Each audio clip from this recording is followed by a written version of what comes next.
RPL late topology formation and configuration. For an extensive list of configuration parameters, we can refer to this URL link. We start with what we call DAG advertisement, directed acyclic graph advertisement. Now, when a node starts running as a DAG route, whether it is a border router or not, is going to advertise the DAG with DIOs, DODAG information object.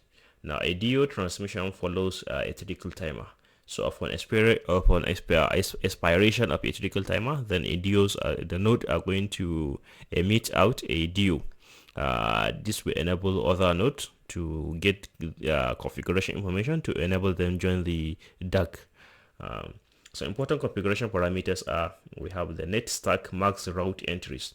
Now this is the number of routing entries at the root, which must be set to at least the network size. Then we have RPL conf support ops. RPL configuration supported objective functions, which is a list of objective functions embedded in the node, any of which can be selected at runtime. Then we have RPL conf of OCP. This is the objective function advertised by the root. Then we have RPL conf dio interval minutes, which is the minimum trickle interval. The minimum trickle interval is 2 exponentiation RPL conf dio interval milliseconds. Like a value of 12, for instance, result in 4.096 seconds. And then we have RPL conf dio interval doublings. That is the maximum trickle interval is 2 to 2 exponentiation RPL conf dio interval minimum plus RPL conf dio interval doublings in milliseconds. For instance, a value of 8 with a minimum doubling interval of 12 result in a maximum period of 1048.576 seconds, about 17 minutes. And then we have RPL conf dio redundancy. The typical redundancy constant used to suppress DIO transmissions in dense networks. It is disabled by default in RPL lit, a value of 0. Then we have joining a DODAG. Nodes willing to join a network will transmit a periodic DIS, that is the DODAG information solicitation, to trigger trickle reset at the neighboring node and increase their chances to hear a DIO, DODAG information object. RPL conf this interval is the interval at which nodes looking for a DAG or parent will send this message. Whenever hearing a DIO, the node might choose to join the DAG. The first thing needed then is to select a RPL prepared parent.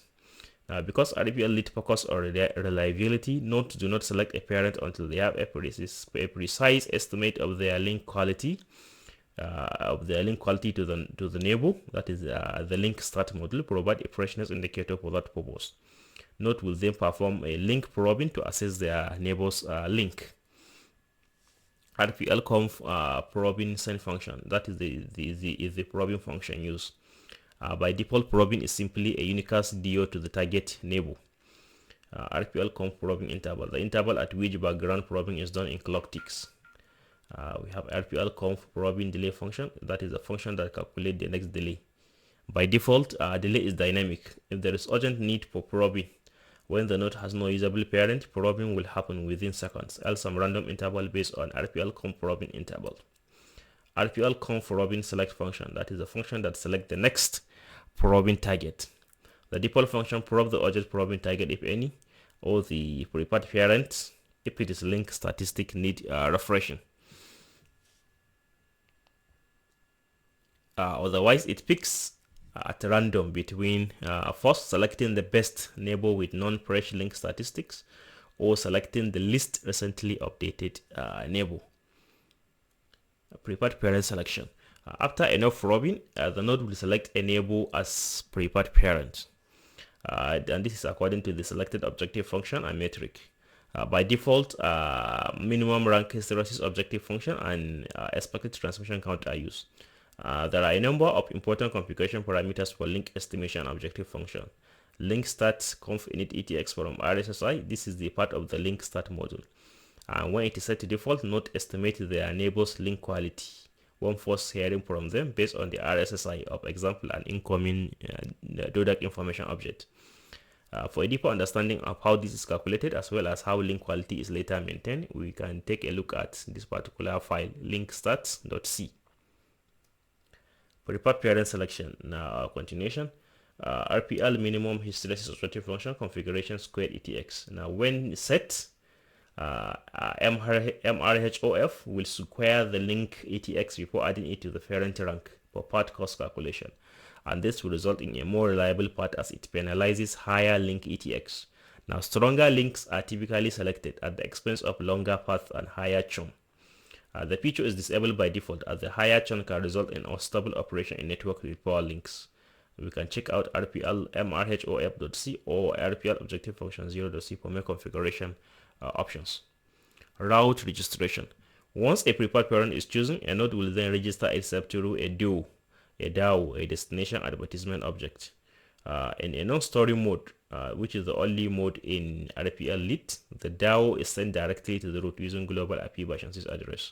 And upon receiving the DAO, the root will add the node to its routing states. It will store the child-parent relationship used later for source routing. In RPL lit, by default, DAO message have the K bit set, which means they must be acknowledged by the root. RPL conf DAO retransmission timeout, this is the delay after which node will send their DAO in case no DAO ACK was received from the root node. And RPL conf DAO max retransmission is the maximum number of DAO retransmissions. RPL conf default lifetime unit, the unit in seconds used for lifetime in DAO messages. And RPL conf default lifetime is the lifetime unit advertised in DAO messages. The dark root will delete the route after this lifetime has expired, and the node will send DAO automatically within 1 to 2 minutes before the expiry. After receiving a DAO ACK, node know they are fully part of the network are reachable. Only then will they start advertising DIOs in turn and let more nodes join, forming a multi-hop mesh network. RPL conf default leaf only. If this is set, the node will join, but only as a leaf. That is, it will not send any DIO and will never be selected as parent. DAG maintenance. When a node is part of a DAG, it will constantly maintain link estimate via probing, keep its prepared parent up to date, and advertise the DAG route accordingly. Now, RPL local repairs, the reset trickle timer, reset link statistics are performed when needed as required in the standard. When a node undergoes a significant rank change, it will also reset its trickle timer for quicker topology update. RPL conf significant change threshold is the rank change threshold for the trickle reset. Whenever the current rank differs from the last advertised rank by at least this threshold, then the node reset its trickle timer. When a node finds no more suitable prepared parent, then it will start what you call poisoning. That is, to advertise an infinite rank to let its sub-DAG know it's no longer a valid parent. It will then leave the network after a delay. RPL conf delay before leaving is the delay after which a node actually leaves a network. By default is 5 minutes. During this delay, the node perform the poisoning. Meanwhile, it will also start sending a periodic disk again in hope to discover a new usable parent. If this happens, the node will directly stop poisoning and consider itself part of the DAG again. And if not, it will eventually leave the DAG after the delay and send this and send out a disk until it joins a new DAG.